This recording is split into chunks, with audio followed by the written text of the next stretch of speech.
Hello everybody and welcome here to another Kerfuffle showcase, and I am delighted to have the team from PropertyStream. We have Robin Arnold and Pernilla Twiddle. Hello to the pair of you. Hello there, good to see you, Simon. Hi. Animated, I like that. Sometimes I get a little bit of a sort of, but that was good. almost a salute there. Thank you, Robin. So that's great to do it. Guys, really pleased to have you on here today, especially as obviously I don't know at what stage digital hasn't been important, but websites even more so over the last year. We were talking off camera there about what just an insanely busy time it was for you. And I'm guessing that's the name of the game, isn't it? If somebody has if somebody has not been happy with their website previous to 2020, that was the year that was really going to shake them out of their apathy, wasn't it? In terms of looking at that and understanding they needed something more. Yeah, I think the penny really dropped around sort of April last year, and we saw a massive change in our business, the amount of inquiries we had, and also, although we've had a steady flow of inquiries, it was people realising that actually we probably need to do a bit more, invest a bit more, and really get a brand across is so important, and just have a website that is as equal, if not more important, than a shop front. And it should be like your best, highest performing team member. That's the way you should see it, and you need to invest in it for those reasons, really. But I think although it's been tough the last sort of 5 years trying to sort of get that message across, but I think really about April last year, I think the penny really has dropped and things have changed for the better. And I was going to say, I mean, I was going to say you were lucky. You weren't lucky at all because it was all hard work, but you had the ability to fall back on a portfolio of some absolutely fantastic agents. I won't steal the thunder because I know we're going to talk about a few of them in a bit more detail as we go through your presentation later on. But to be able to have that caliber of agents talking solidly about how you were able to help them step up to that next level is great, isn't it? I think it's partly been luck, partly been hard work, but we worked with some really inspirational people over the last sort of 5 or 6 years since we've been in the property industry. We'll show a few examples of that in a mini presentation that we do, but I think we've really been blessed with some of the characters, really aspirational, forward-thinking people like Matt Nicole from Nicol & Co, and the original founders from UMove. They're a big inspiration for us, and still really good friends. And David Laycott sort of helped us with our business as a bit of a mentor since then, and even people like Mark Mayers is a good friend of ours. So it's a lot of people. Brilliant agent, yeah. Yeah, really good people. A good sort of group of clients, and we've been lucky enough to work with them. So let's go back to the beginning then, guys, before we kick into the main bit. Just give us a bit of the background, how obviously people like to understand where you've come from, everything on that, both in terms of from your own personal backgrounds and the business itself. Absolutely. So I've worked in some quite biggish sort of creative agencies over the years. I've been creative director of some biggish digital agencies and some biggish sort of branding agencies, and I've designed websites for some quite sort of big clients like Santander and Peugeot, and but I think it was around sort of 9 years ago we started our group company, which is 22 Group, and that's sort of based in Manchester, and we work in a whole variety of sectors with that, and that's always important. And anyone who's heard me sort of talking, doing my explanation of who I am, I've always said that that's a key part of who we are. The fact that we still work with charities, we still work with people in the finance sector, social housing, boutique hotels, and because we were able to take inspiration from these other sectors, and it's so important, even though probably around 60–70% of our business is with estate agents in the property sector. It's so important that we work with beyond that and we get fresh ideas from these other places, because I think it's easy to get a bit sort of fixed and narrow-minded if you're just doing the same thing day in, day out. So but yeah, that's my background. We sort of fell into the property industry around sort of 6 years ago, and that was when David and Glenn from UMove came knocking on the door, and we've never looked back, really. And that point about becoming samey is a real issue, isn't it? Is for some website companies, and so having the ability to not get railroaded into a particular way of doing things because you're always on the lookout is a big benefit. I think the problem you get is a lot of the time you see agents doing, seeing that ability, and going to website companies outside of the industry precisely so that they aren't samey. But unfortunately, then you get the other side, the flip side of the coin, don't you? They because they have no experience, everything is reinvented, isn't it? The wheel is reinvented and everything else. So property feeds, property searches, everything else, and it just takes so long to get anywhere. Do you want to talk about that, Vanilla? Because you've Yeah, no, I think that's exactly right. Because I mean, so I've got I've worked in the last 8 years in the property industry, but prior to that, working in marketing across industry sectors really. And you're right, I've had lots of experience where we've dabbled with somebody outside the estate agency industry completely, and that has its merits, as you said, but it also created huge challenges because it's a very particular industry. It's probably one of the most complex estate agencies websites you can create. So I think that you have to have an element of understanding of those complex things like the search, and the feed, the property feed, but to be able to also work with other clients, the same team who are working on those sites, to then get insights from other industries. That's an absolute gem, I think. Yeah, and I think that jumped out at me what you just said there. That's interesting that, you know, people are always underestimating this industry, aren't they? They always say we're terrible for adopting technology. We're waiting for this big disruptive tide and everything else. And you know, on the face of it, is the problem because it does look simple. You're just matching properties to people, and that's it. But the minutiae that goes into that, in terms of the complexity around searches, and then you know, does you only have to look at some of the car crash sites that have been done over the years, don't you, to see where people have gone wrong on that front. No, exactly. And I think a good example really is you know, you find an IT manager, quite a techie person in another sector, in the travel industry or even the car industry, and you say, look, go and get your head around a property feed and try and connect this to this, and your two-way integrations and your lettings feeds, and see how you get on, and come back in a day's time and so let me know if you've got any questions, because it's complicated stuff, and that's then you throw in an on the market early bird feed, and exactly that. But it's so Panilla's right, they are probably one of the more complex websites out there, and certainly more complex than the average sort of portfolio website. So I think having some experience on those more complex aspects of it is well, ultimately it's going to mean the job's done quicker for less money, so you can concentrate on the important things like lead conversions and brand awareness. But also, I know we're repeating ourselves a bit here, it's so important that, you know, we don't just stop doing other things, and we're getting inspiration from other sectors. And we've got PropertyStream as well, and we're also doing a big sort of push at the moment with our 22 group brand to sort of Manchester businesses as well. We work with people from all over the world and estate agents in all parts of the country, but I don't think we've got enough clients from Manchester as well, which is you know, well, not my personal hometown, but where the office has always been. And so that's the real push, because it's such a cool place. Do you live in Manchester? Am I right? Yeah, I'm just down the road from you, down in hip and happening Didsbury. Or wow, amazing. It's such a cool place when we're not being flooded. It's so is there any significance for the 22 group? Is there something clever I need to be aware of there? Or it's really not very clever at all. You know, we started on 22 Lever Street, and I've always liked names in the Northern Quarter. I've always liked names that are numbers. There's nothing more to it than that. Cool. No, that's fine. I just wanted. I thought if we were going to do the origin story properly, then we'd better find out on that level. Okay, guys. I think that gives us a really good idea, obviously, and that helps really understand from that point of view. Today, when I asked you what you wanted to talk about, you was talking about really how to build trust and become the chosen agent. I mean, I think that's what everybody would obviously would want to do.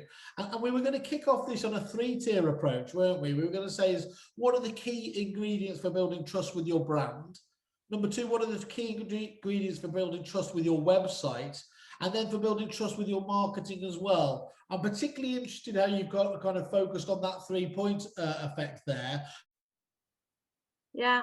Just you know, on the Whitegate challenge, just sorry, quickly to go back on that. You know, they've got so many branches. But obviously, again, just pulling from my time at Hunters, where we had, you know, nearly 200 branches, that was a massive challenge. It was always the key challenge. How do we make the franchisees sound local? Because there is a bit of a rebellion against big brands and national corporates, and there's, at the same time, as being a massive kind of win for anything local. So that helps, but how do you then portray them as local, and what do you do about that?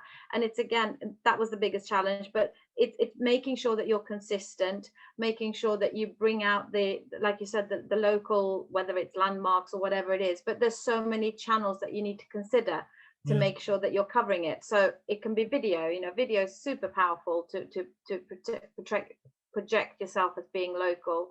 But yeah, and again, do agents that have more than one location do struggle with that? How do we make sure that, because they want to sound big, but at the same time, they need to be absolutely hyper local for the audience, because that's what people trust and what they like. So they're challenges that we, you know, we like them, we take them on, and we help them get to a point where they can deliver exactly what they need. Great, thank you. Okay, so in terms of how to build trust with a website, so we talked a bit about reviews earlier. Now there's different things you can do. You know, reviews is always a good thing. People trust what someone else has said far more than themselves sometimes, which I suppose kind of makes sense if someone else is referring you. But it's how can we you know, really get across, I think, reviews. That's the meet the team one. But I think for me, it's sort of video reviews are probably the best way of doing that, because video reviews, you know, you're not going to make it up. You're going to be pretty hard pressed to actually pay an actor to come in and give you a really good review. So there's, you know, there's a realness about video reviews that you just can't. You know, even if you've got 5,000 Google reviews, I think there's nothing better than getting someone like Matt, you know, doing a nice video review for us. And I just don't see enough websites, estate agency websites, that have video reviews. I've been banging the drum for the last sort of 5-6 years. They've had the. It's not like it's a new bit of tech getting a YouTube video up on you. And that's exactly the point, isn't it, Robin? You know, they didn't spend all that money on YouTube because they saw the way things were going, and of course, famously, it is one of the biggest search engines in its own right now, just on that basis, isn't it? Yeah. No, exactly, and it's and then so I think the next one on the list. So we've got team profiles, and it's another one that it's you know, there's so much fun you can have with team profiles, and I think video team profiles is probably the way of the future. Very, very, very few agents websites, you know, have video. It doesn't have to be everyone, even if it's just one or two.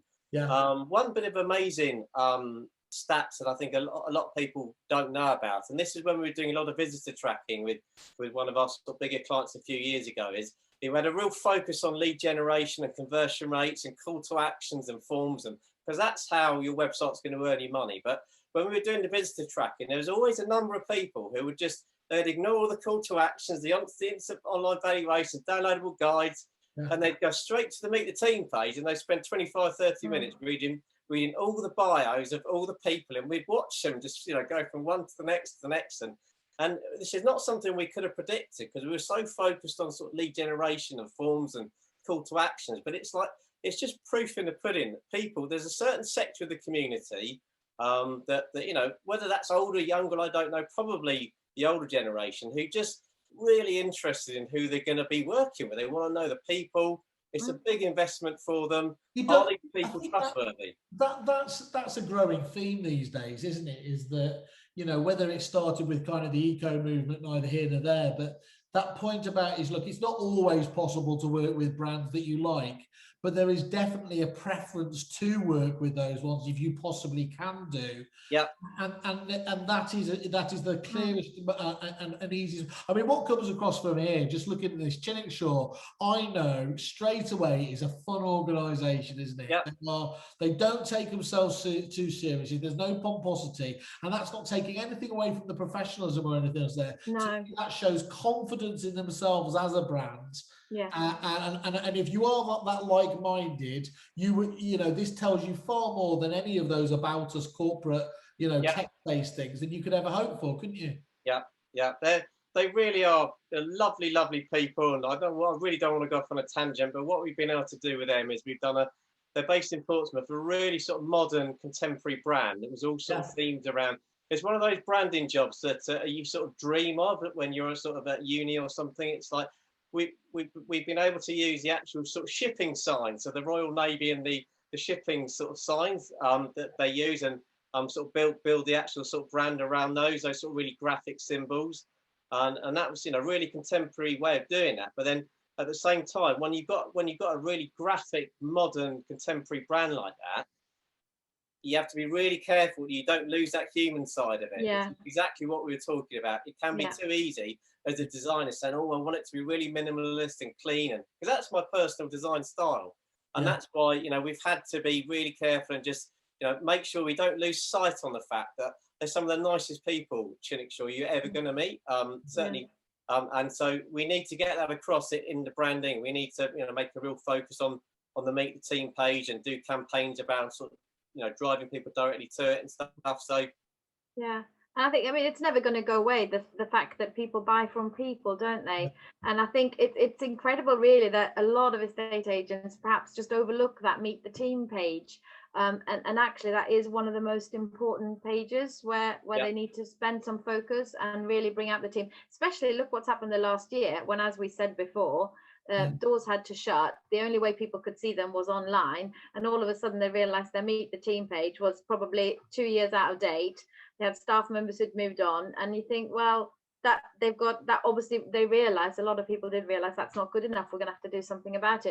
And if you can have a bit of fun and be inventive, as we showed with Chinnockshaw, that's great. There's so much you can do. Do you think, Penilla, that one of the issues, we were talking about this just on a purely on another point the other day, and the only thing we could come to the conclusion why the Brits don't focus on the individual as much as obviously the Americans and the Australians is because they have a fear of their staff being poached and headhunted. And we said, obviously, first of all, we said that's crazy, because if you don't look after your staff, if you don't give them the ability to shine and be recognised, then actually you're only encouraging them to actually set up by themselves or go elsewhere. Do you think that's it, or is it simply just that we've just got stuck in that way of doing things? I think it's more the latter. I think it's a very cynical view to think I'm not going to drive my workforce or develop them so that in case somebody poaches them. There might be a few that think like that, but you know, again, you've got, you know, training and personal development in estate agency is crucial, isn't it? And you've got to bring that to the fore.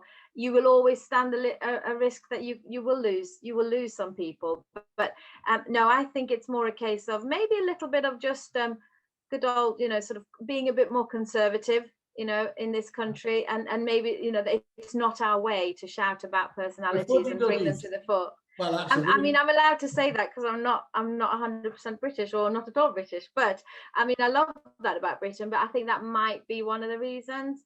And I think it is, it's definitely something that I think something like Chinnockshaw will hopefully show other people that you should do it. You should have a bit of fun with it.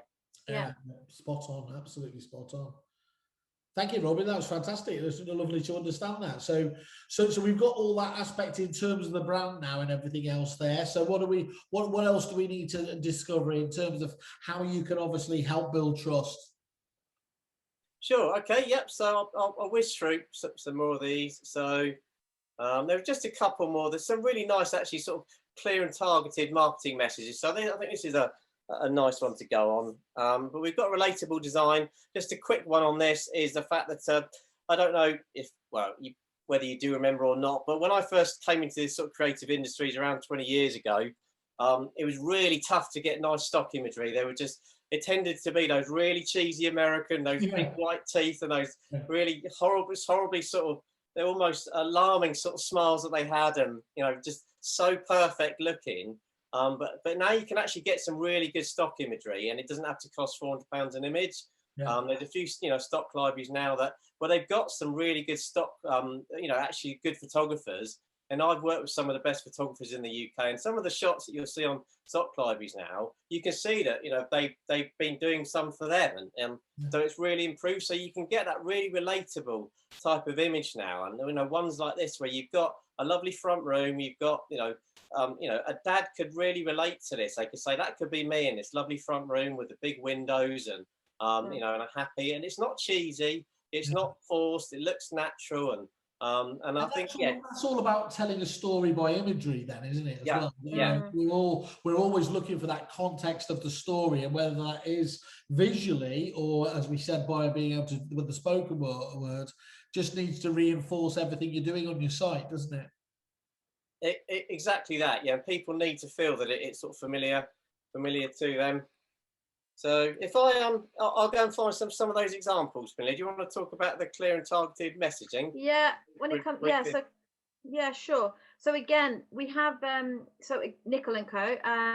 We built 12 very specific landing pages that were hyper targeted to an audience type. So looking to level up, for example, or are you downsizing, or are you looking to retire? And that was great, but then it kind of, again, we needed to take it a step forward and say, well, how can we help you absolutely maximize on these assets? So we're delivering campaigns for him now that makes sure that every month he gets social media assets that relates to exactly that landing page, a blog that talks about that, an advert that talks about that he uses, I think, in his local sort of newsletter distribution. And all of a sudden he's got a full campaign. So it's talking about those touch points, but it's bringing it together, because I think we've said, I think it takes, I mean, the number is always argued, but definitely between 6 and 8 touch points before anybody takes a decision or buys anything. So it's having that consistency of message and having it clearly focused is what we find a lot of people are still struggling with. So again, you know, helping them formulate campaigns and making sure that it's then delivered across every sort of omni-channel that you're looking at using.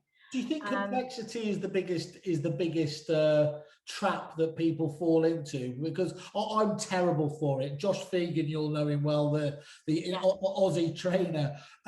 He regularly and publicly ridicules the emails he gets from me, because I have what I think a lot of people struggle with. I don't want to leave anything out on what I think might be the one pitch. So you end up with a War and Peace email, and that can lead onto a website as well, can't it? Because you have this paranoia of missing the point that might be relevant to that niche. It's a really brave decision, but a necessary one, isn't it, to understand that less is more. Absolutely. And that's a frequent conversation we have with a lot of clients. But it's interesting that I'm seeing a shift now. They're almost coming to us now saying, I think we need less is more, which is interesting because it's turned around. But it is the case of doing that. And it's being brave, saying, right, we're going to put this message up. But you've got so many platforms and you know, prop tech stuff that will help you with the targeting. And, you know, Google, everything that you do in terms of marketing as well can be hyper targeted. So it's taking a step, being brave and saying, right, this campaign is focusing purely on how to change of circumstances. So again, there was a blog on that, there were social media visuals for that, there was the website landing page, there was adverts going out locally, and a video that the guys created in-house as well, but we helped with the copy. So it's taking that sort of leap of faith that we don't have to do everything at once. But you're right, complexity and the feel, the need that they have to do everything at once is what causes a stumbling block for a lot of people. Do you think that point that you said, the trend of people coming to you and saying less is more, is because actually one of the fantastic things in a digital marketing environment now is that you can measure almost down to the nth degree, can't you, how successful almost every element is. So they're able to, whereas before it would be a judgment call, a gut feel call, now they're able to just say, look, there's no argument in these stats.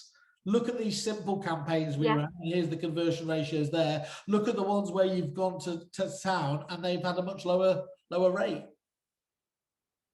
Yeah, absolutely. And if you think about it, that, you know, estate agents, they're also normal consumers of everything else. And we are getting to a point when we're absolutely almost tired because we've got information overload. And so they're almost realizing themselves, well, I'm never reading these long-winded reviews anymore. I just want to watch a video about what it's about. So I think it's realizing that in their own consumption, that also brings that to their business decisions, which is great. So I think that is definitely how it's heading. Now I see you put on your hat, so I must join you in my pre-prepared cocktail, Robin.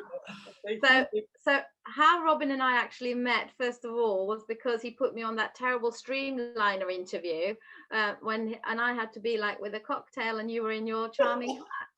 But yeah, so I brought a cocktail just in case you put your hat on, and you did. But the thing is that I was rooting around early. I'm gonna have a drink now. I was supposed to put it on at the beginning, you see, but I lost it, so it gone down there. So that's why I was rooting around at the beginning. I thought I was being set up there for something. I looked up and then, oh, okay, fine, okay.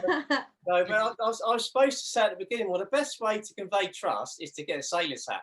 Yes. Yeah. Yeah. It's as simple as that. It's no more complicated than that. But yeah, and a cocktail. Exactly. Say, I think I prefer Penilla's. Her approach to cocktails is that spectacular. Well done. Well, you know, now I know you're in Manchester, Simon. There's that. Yeah, we need to get you have to on that Streamliner. It's been in dry dock for almost a year now, so. We need to get waiting to sail, Simon. It's waiting to sail just for you. I'm up for that whenever. Up for that whenever. Building trust through going on the pot and drinking cocktails during the day. That's really what it's all about. But yeah, it's no. But anyway, back to business. They're so targeted, these campaigns. It's phenomenal. It's been absolutely so. You've had a change of circumstance landing page, dealing with a probate sale, looking to develop. Growing family, and I think there's about 11 of these in total that we created for Matt. And I mean, he has such amazing ideas, and actually, I know he doesn't mind. Well, he doesn't normally mind us sort of sharing these insights. I think he got these from Josh Fegan, sort of saying that how targeted they are with Josh Fegan is with his marketing, really sort of granular. And how important is it, Robin? I've seen a lot of things you're showing here, but they tend to be standalone landing pages. Do you have a firm view that this should always be part of the website, or is it just that people use landing pages because often it's easier to set up and get changed? Yeah, no, it's a really good question. We do get it, and so this is part of the website. It's just not accessible by the navigation. So we're not having to sort of create a sort of separate bit of technology or something like that. Yeah. It's just a page on the website it's on the same URL, which means it can look good, because the downside of you know, sometimes the landing pages, they're great, but they look terrible because someone's used Infusionsoft landing page builder or something like that, and we've tried all that in the past. So with this example, we've got a nice landing page as part when we're building the website, and they're just so easy to replicate. You know, it only takes in. We use WordPress, which is just a phenomenally sort of powerful platform. It's really easy to update and amend, and you know, you can copy that page in a couple of seconds, and all you really need to do is do some really targeted content for it and change the image, and you've got a powerful landing page there. Yeah, lovely. Absolutely fantastic. Guys, brilliant, absolutely great. I'd love to have a panel with some of your clients on next. Certainly you've got some characters there, and we need to have them on this show. So let's think of a couple of themes and let's get them on the next time, eh? Amazing. Thank you very much for your time here today. Again, thanks very much, and best luck going forwards. Thanks. Simon, thanks a lot. Bye. Bye. Cheers, guys.